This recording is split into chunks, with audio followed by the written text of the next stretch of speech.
Şimdi sosyalistlerin buradaki bakış açısının ilk önce şu olması gerektiği kanaatindeyiz. Bir kere demokratik siyaset kanallarının güçlendirilmesi ve şiddet ortamının en nihayetinde ortadan kalkması her halükarda zaten ilkesi olarak karşı çıkamayacağımız bir gerçek. Bunu her halükarda söylemek ve sahiplenmek gerekir. Nitekim sivil siyaset alanlarının güçlenmesi en nihayetinde demokrasi güçlerinde hayrınadır. Böyle bakmak lazım meseleye.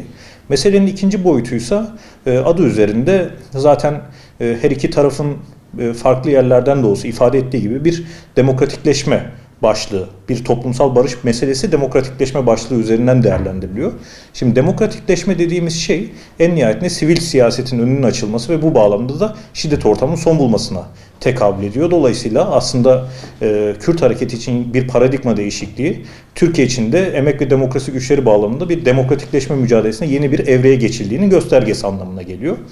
Bu bağlamda ilk ifade etmek istediğimiz şey, barış ve demokratikleşme ve demokrasi çağrısının tek başına AKP, MHP'nin veya siyasi iktidarın insafına terk edilemeyecek kadar kıymetli bir şey olduğu. Esasen bu iktidarın ve bu temel sistem anlayışının ortadan kalkması, en nihayetinde bu baskıcı yöntemlerin son bulması, ortadan kalkması için bir şekilde demokratikleşme mücadelesinin örgütlenmeyle birlikte sürdürülmesi gerektiğini inanıyoruz.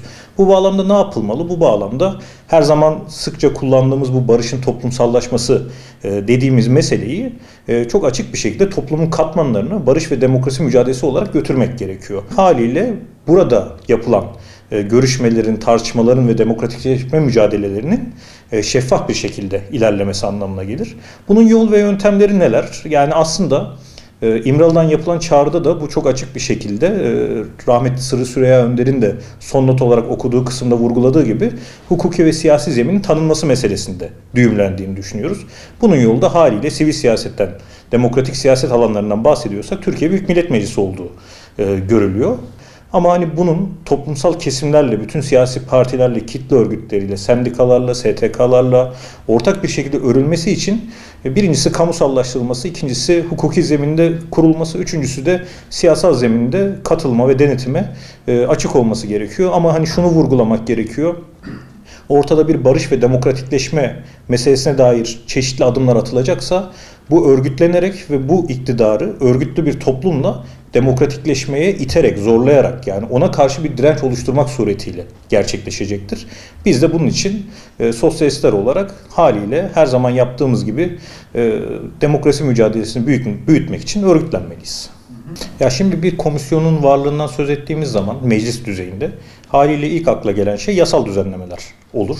Hani bu yasal düzenlemelerin bir kısmı haliyle Türkiye'de genel olarak Kürt siyasetiyle ilişkili olarak siyasi tutsakların durumu ve onlarla ilgili yapılacak hukuki düzenlemeleri içerir. İkincisi haliyle sadece Kürtler için değil, Türkiye'deki bütün ezilen ve ötekiler için eşit yurttaşlık talebini güçlendirecek yasal düzenlemelerin ve zeminlerin neler olduğunun tartışılmasını gerektirir ve bu bağlamda hukuki tartışmaların yapılmasını gerektirir.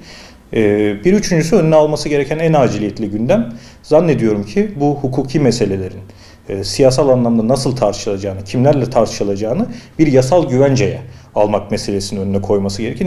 Şimdi toplumun bütün kesimlerini bir şekliyle, bütün ezilenleri, ötekilenleri, yok sayılanları sürece dahil etmek için öncelikle toplumsal barışın yeniden tesis edilmesi gerekiyor. Bunun yolu da aslında şu ana kadar çok değinmediğimiz çeşitli somut adımların atılmasını gerektiriyor. Örneğin hani bir şekliyle halkların, bütün ötekilerin, ezilenlerin varlığının temin edildiği yeni bir paradigmadan söz etmek için çok açık bir şekilde siyasi iktidarın atması gereken adımlar var. Örneğin şu an halihazırda Kürtlerin siyaset yapma hakkını kullanan Kürt siyasetçiler, HDP'li tutsaklar, kayyum uygulamaları, hasta tutsaklar bir şekliyle yaşamlarını hala cezaevlerinde sürdürmekteler.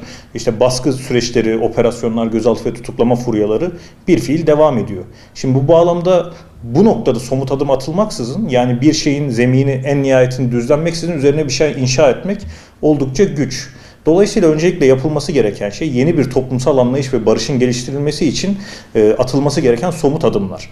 Biz de bu bağlamda öncelikli olarak bu yeni paradigmanın inşasında devrimcilerin, sosyalistlerin, yurtsever, devrimci, demokrat her kesimin öncelikle bu talepleri siyasi iktidarın karşısına bir örgütlü faaliyet olarak koyması gerektiğini düşünüyoruz. Nitekim işte Selahattin Demirtaş, Figen Yüksekdağ'dan tutun da işte tecrit uygulamaları ya da çeşitli siyasi kumpas davalarıyla cezaevleri ağzına kadar doluyken yeni bir paradigmanın inşasını konuşmak gerçekçi olmayacaktır. Bu bağlamda siyasi iktidarın somut adımlar atması gerekir. Bu somut adımlar atıldıktan sonra en nihayetinde bütün toplumsal katmanların demokratik, yerelden, katılımcı ve kendilerini özne olarak var edebilecekleri yeni siyasal düzenlemeler gerekiyor.